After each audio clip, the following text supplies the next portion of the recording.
चुरा के दिल तेरा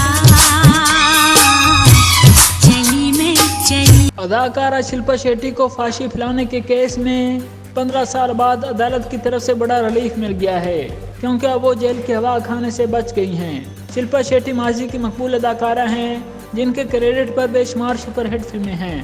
वो अपने डांस और खूबसूरती की बुनियाद पर भारतीय सिनेमा में तवील अरसे तक राज करती रहीं। शादी के बाद उन्होंने इंडस्ट्री छोड़ दी थी, लेकिन उन्होंने 2021 में वापसी करते हुए फिल्म हंगामा 2 में काम किया था। शिल्पा शेट्टी को अपने कैरियर के दौरान बेशुमार तनाज़ात का सामना भी रहा, जिनमें एक केस ऐसा भी था जिसमें इन पर फांसी फिराने का इल्ज़ाम लगाया गया था।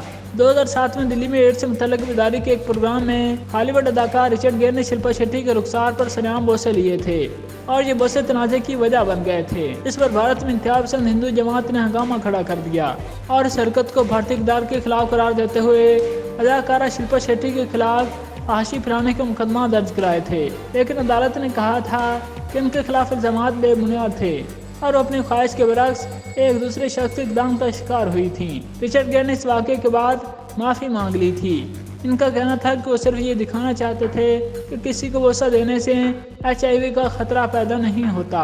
इस वाक़े के बाद रिचर्ड गेयर की गिरफ्तारी के वारंट को इंडिया की सुप्रीम कोर्ट ने मंसूख कर दिया था।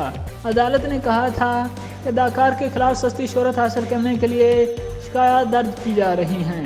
ये केस बरसों से इंडिया के अदालती निज़ाम में गर्दिश कर रहा था और आखिरकार अदालत ने शिल्पा शेट्टी के खिलाफ लगने वाले इल्ज़ामात को भी खारिज कर दिया था। शिल्पा शेट्टी की कानूनी टीम का कहना था इस वक्त इस बोसे के खिलाफ खातिरखवाह मज़ामत न करने की वजह से इन्हें मुजरिम तस्वर करना नाइंसाफ़ी है। इस अदालती फैसले के खिलाफ रियासती ने अपील दायर की थी, जिसे मुंबई सेशन कोर्ट ने खारिज कर दिया है।